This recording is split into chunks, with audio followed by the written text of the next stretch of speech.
"Reverend, did she hear?" The question came from the back pew, whispered by one of the cousins. Reverend Marsh did not answer. He cleared his throat hard and began the reading again. "I join you in holy matrimony before God and this congregation." The bride stood before him at the altar of clear pine in the chapel at San Rafael. The lace dress had been sewn for 6 months by her mother, who now wept in silence in the second pew. Clara May Whitfield was 22 years old, brown hair pulled into tight braids, eyes fixed on the back door where the groom should enter at any moment. The dowry of $500 in hard coin had been deposited at the Bank of Texas since spring. The marriage contract, signed the week before by Judge Roy Bean, declared that land would become part of the couple's holdings the moment the rings were exchanged. The Holt family ranch. That was the land. The back door stayed closed. The Reverend lowered the book. "Brothers and sisters," he said, "let us wait a little longer." The congregation waited. The May heat came through the cracks of the unglazed windows. A fly landed on the bride's prayer book. Clara May's father, seated in the first pew, held his hat in both hands and looked at the floor. He knew, perhaps, what no one else wanted to say out loud. He had handed over the dowry the week before, as agreed, and the Friday before, the boy Ethan Holt had been seen in Abilene, playing faro with new bills in his pocket. But no one spoke. An hour passed. 2. The bride did not move. The Reverend closed the book. "May God bless the union that will be made at another time," he said, tripping over the words. The congregation rose in silence. The women embraced the bride. The men looked away. Clara May's father walked out the side door without speaking to anyone. That night, in the back room of her father's house, Clara May undressed the lace gown without anyone's help. She folded the cloth with care. She placed the veil inside a cedar box. She wrapped the silver ring in a piece of flannel, the silver ring that never reached her finger. Then she sat on the edge of the bed and stared at the wall. She did not cry. She had learned young that crying does not change what is done. When the rooster crowed, her bag was already packed. She carried only a leather valise. She carried her father's revolver, which she had learned to use at 15 on boar hunts, and she carried the dowry deed that no one thought to return. The next morning, she took the train west without saying goodbye to almost anyone. She crossed Arizona in third-class cars, sleeping on wooden benches, eating stale bread with cured cheese. She learned to suture bullet wounds in the bodies of Mexicans and white cowboys who had no doctor within 80 miles. She learned to deliver twins on a stormy night, alone by the light of a single lamp. She learned to charge the rich full price and the poor nothing at all.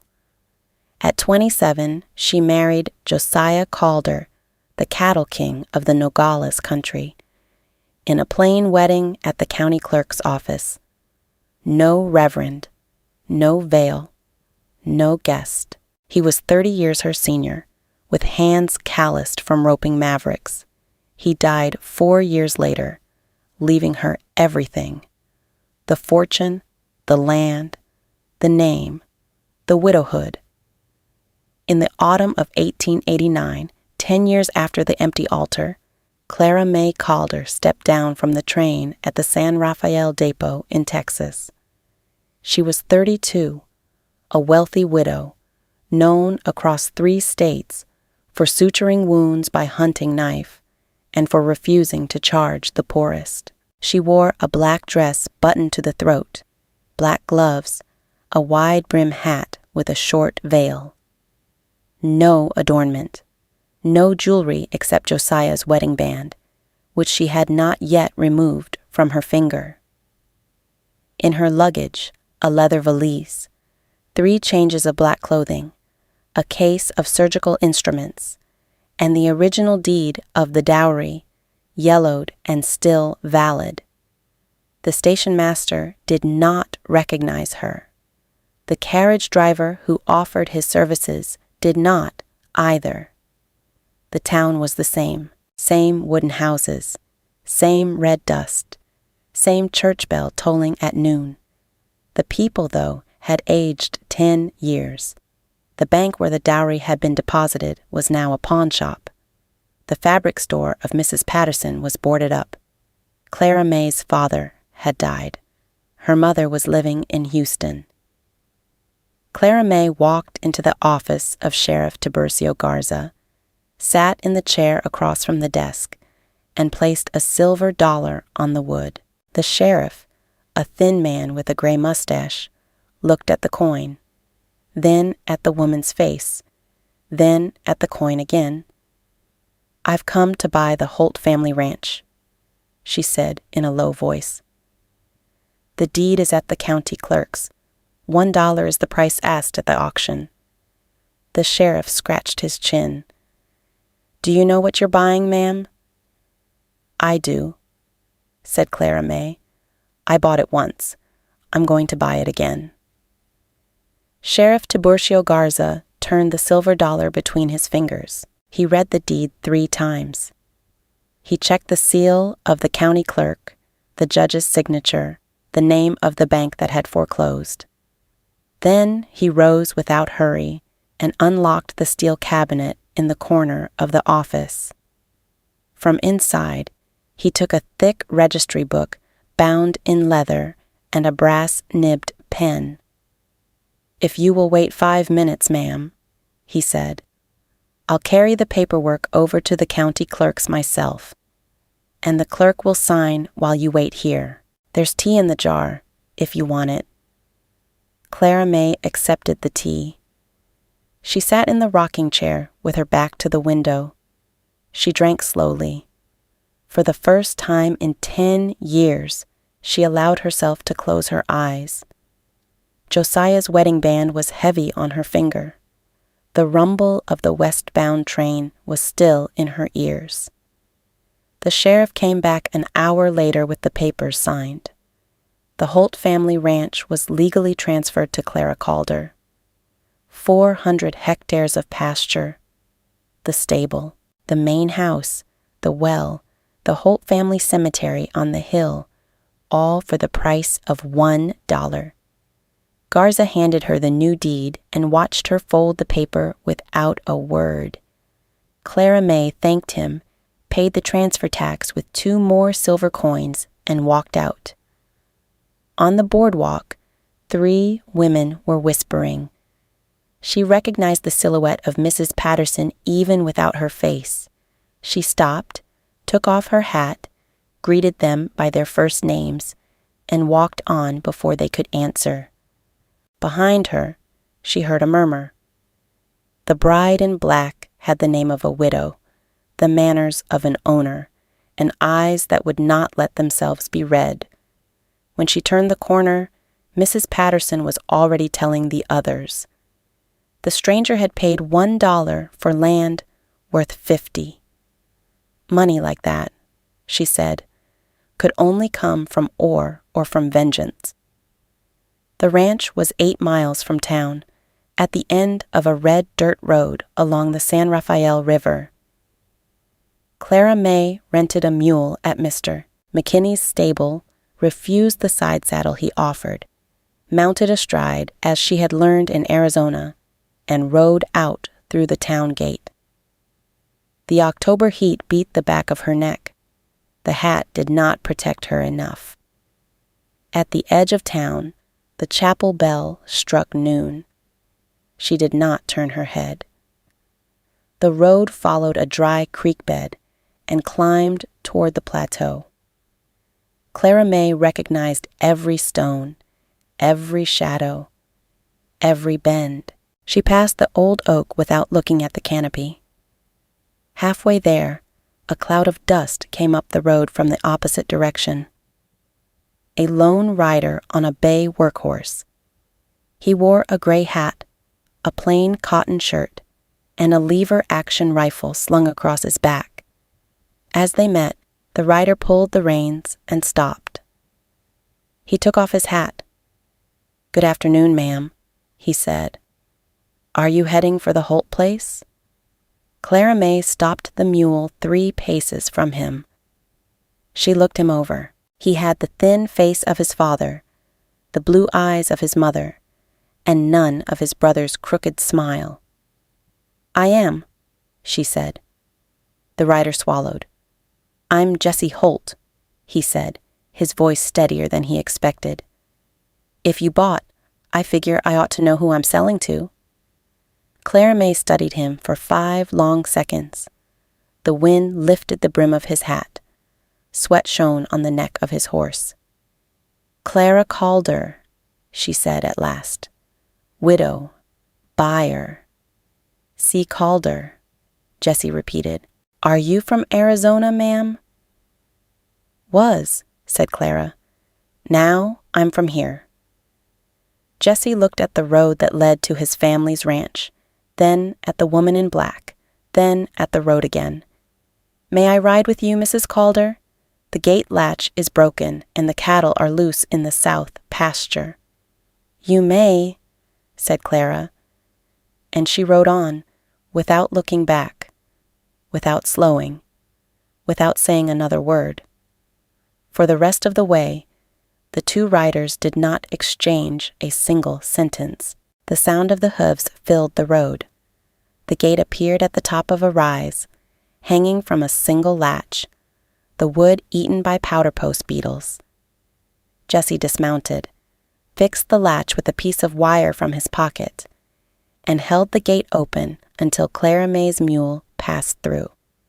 Jesse Holt did not sleep that night.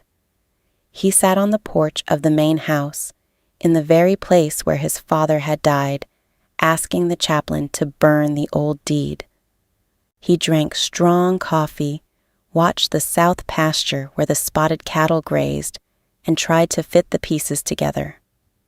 The woman in black, the name Calder, the right age, the firm eyes that would not let themselves be read. In the morning, he saddled his horse without eating, rode the red road down to town, and walked into the county clerk's office. The clerk, an old man with round spectacles, showed him the records without being asked. Clara May Calder, widow, buyer of the Holt Ranch, paid $1, recorded yesterday at 4 in the afternoon. Jesse asked to see the deed.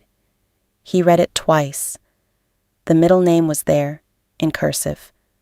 Whitfield, the woman he had seen weeping in the chapel in 1879, in a lace dress he still remembered.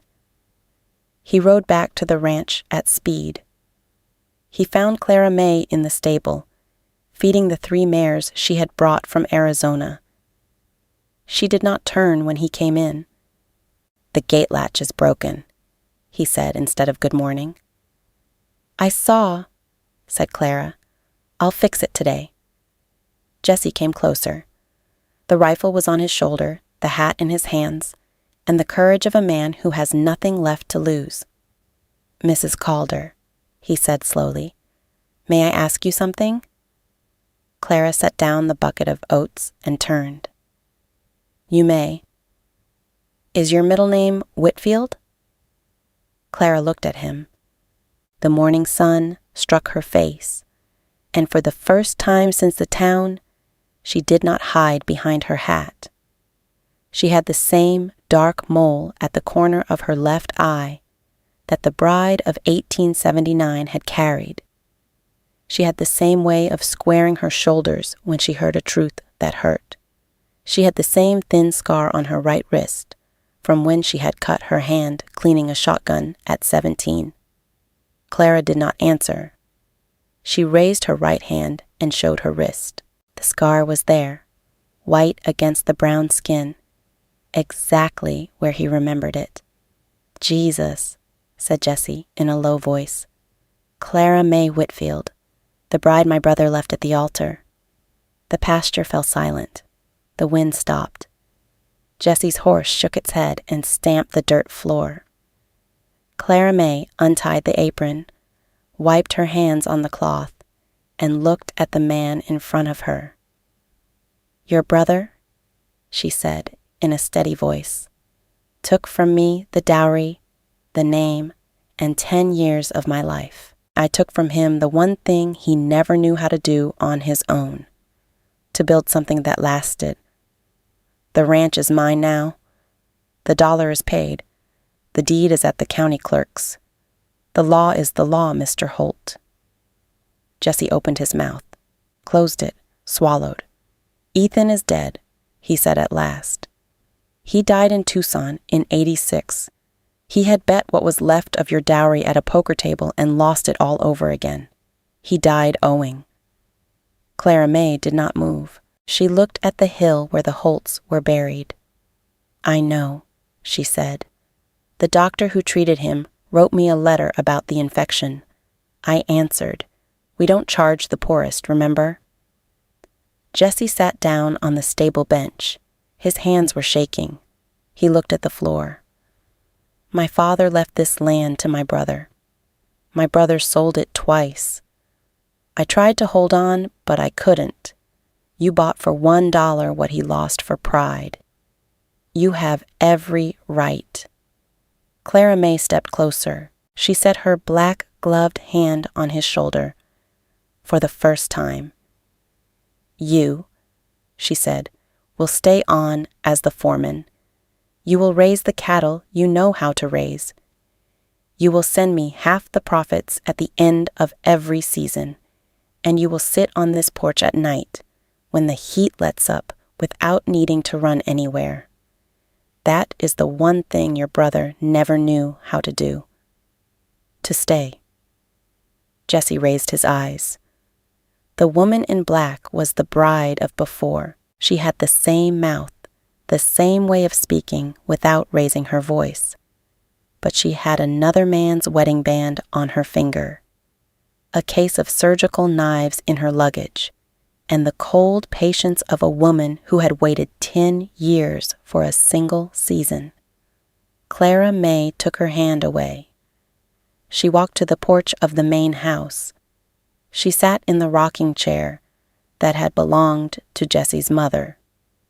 She picked up the coffee. She took a sip. She looked at the pasture, the river, the red road to town, the hill where the Holts slept.